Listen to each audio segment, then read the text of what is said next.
Hey there mga my loves, Capricorn, thank you so much for always staying here with me in this channel, babe. So before we start your reading, let me just greet everybody.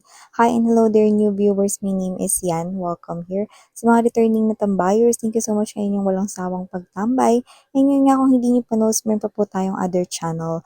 Link ay inilagay ko sa description box ng reading na to. Kaya if interesado ka na tumambay dyan, then pwedeng-pwede mo yung gawin. Basta just take only what resonates. And yes, wala rin po tayo ditong gender, so ba lalaki, LGBT, lahat welcome.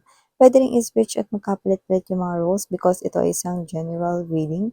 And at the end of the day, everybody, you have your free will with you. Like, malaya nyo yung gamitin. It's up to you. Yan, no? Anytime and anywhere nyo yan pwedeng gamitin. So, cross-watchers ni Capricorn, welcome ka rin. May Capricorn placement sa kanilang birth chart or natal chart, welcome din. Okay. So, Archangel Michael, thank you so much together with the angel guides.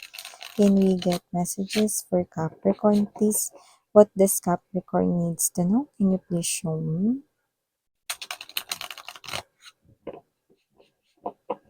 What does Capricorn needs to know? Messages for Capricorn, please.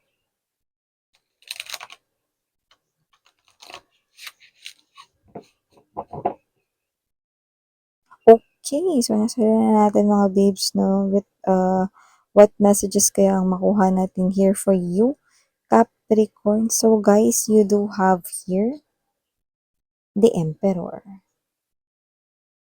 Present in here, Capricorn, Seven of Swords energy. We also have here Stairway to Light. We also have here New Project. Okay, or the Page of Wands. We have here the Eight of Wands energy. Three of Wands, more likely a workplace situation happening here. World card energy. Oh, that's a lot. Four of Coins and the Empress. Wow. We've got the Empress and the Emperor, no? Look here. Okay? And we have here Three of Cups. Wow. So, yung iba mga babes, no, na walang tagumpay sa love life, mukhang may tagumpay na dito at posibleng makilala mo siya, no, sa iyo ritong pinagtatrabahuhan. Yan, no, pwedeng sa pinagtatrabahuhan mo or kapag merong nangyaring maganda sa workplace or career or trabaho mo, no, because I'm seeing, no, a celebration right here, no, or maybe makilala mo yan, no, through one of your friends, no, or baka isa sa mga katrabaho mo rito, no, parang ang hudyat ay mapopromote ka, ganyan, or may mangyayaring maganda, no, kasi meron dito iaatang yung boss mo sa'yo rito na isang new project, new project on the block with the Page of Wands energy, at mukhang gagalingan mo rito, matcha-challenge ka rito mga babes, no, although nakikita ko kayo rito na may mga times na mag-aaligaga kayo, may mga times na parang nilipasan kayo ng gutom, no? Pero sana iwasan ninyo, no? Kumain pa rin kayo ng tama, no? Ay, nakikita ko dito with the Seven of Swords energy.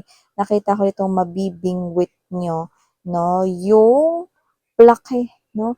Recognition rito mga babes na pwedeng in a form of promotion, in a form of income or salary, or in a form of money or monetary. So nakikita natin dito, no? Whether that's career, whether that's job, whether that's way of earning a living ninyo, nakikita ko rito na magiging successful yan.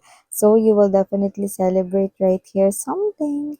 At yun na nga yung hudyat, no, ng pagkakaroon ninyo ng stable, no, super stable na love life, no, at high chance kasi malakas yung energy rito, no, na yung mga energy na parang naniniwalang malas sila sa love life, no, nitong mga nakaraang mga taon, no, ito na yung taon na the search is over. Yan, no? Taray. The search is over, Capricorn, dahil mahahanap nyo na ang emperor nyo kung ikaw ay empress. At kung ikaw ay emperor, mahahanap mo na ang iyong empress. There's union of two souls right here. Teka, miss yan, paano naman yung mga may in relationship dito? Well, nakikita ko na mga babes no, na kung kayo man in relationship dito, nakilala mo na ang taong makakatuwang mo for life. Kasi nakikita ko that with the Three of Wands energy, ang future ninyo ay napakalinaw. Tuloy-tuloy na kayo rito sa inyong journey together, no? As couple, mag-elevate pa or mag-a-ascend pa ang inyo ritong relationship, no? Higher level of commitment ito. And yes, nakikita ko po kayong tatanda.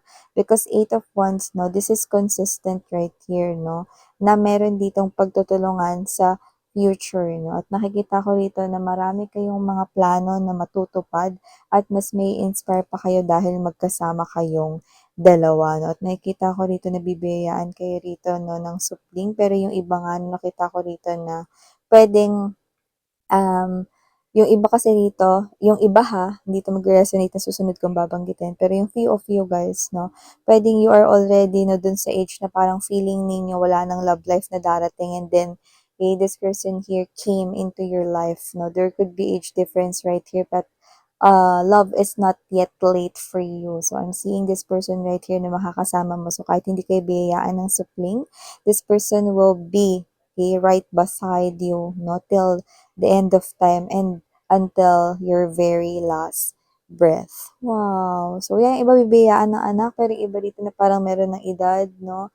Yan, nakikita ko, no? Meron ditong love life. Yeah, still for you. And definitely, nakita rin tayo rito ng energy kung saan I'm seeing someone here signing a contract. This could be a new work right here or this could be, you know, a business partnership contract, no? Pero kung ano man ito maganda, no? Kasi mas mapapalawak nito ang mga customers, buyers, no, clients mo kung ikaw ay entrepreneur or business owner, no?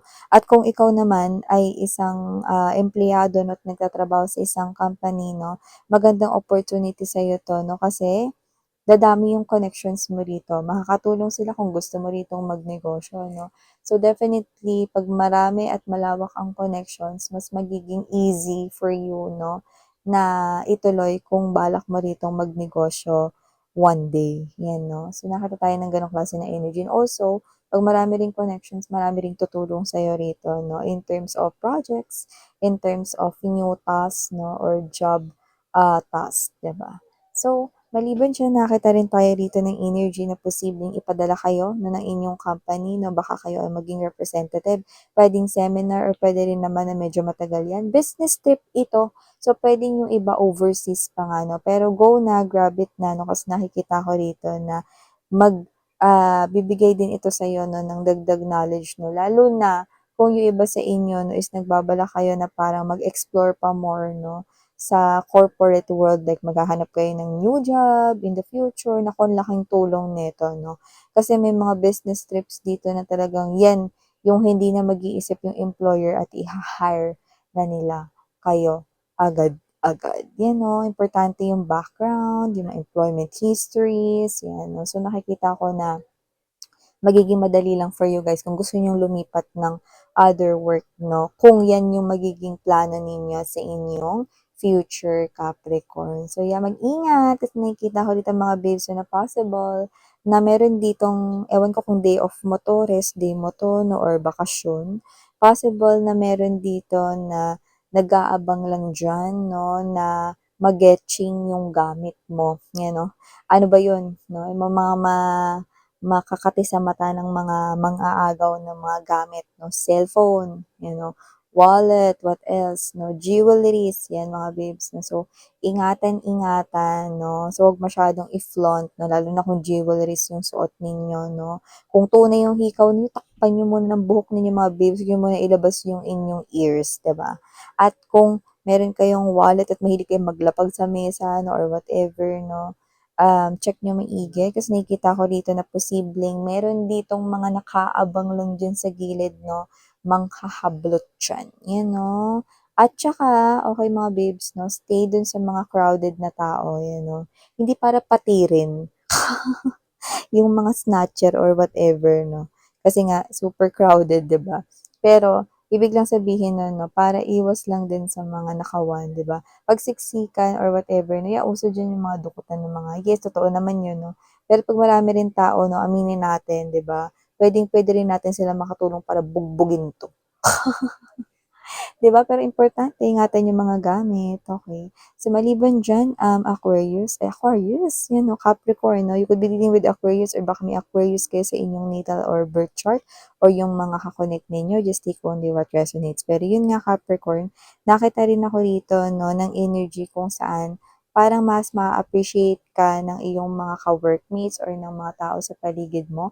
Puwedeng ng family members or ng mga relatives mo na parang iba yung dating mo rito. So, hindi ko alam kung magbibigay ka ba ng advice or magbibigay ka ng tips, 'no, regarding a situation, 'no. Pero parang makikita ka nila dito na parang, "Uy, grabe, iba ka dun, na parang feeling namin hindi ikaw yung pinsan namin." Or parang feeling namin friend na sa PN ka nung time na yun, you know? So, parang meron ditong kakaiba 'no, like people will find your words really comforting and at the same time, very helpful. Yan, no? So, ang taray. So, yung mga babes na nakuha nating messages right here for you, Capricorn. Thank you so much for your time here. And yeah, please do check out other channel if you're interested na meron tayo dong mga collective readings na and we're doing that every day. So, again, I'm Yuriana on me, signing here, love and light, and have a nice day. 안녕.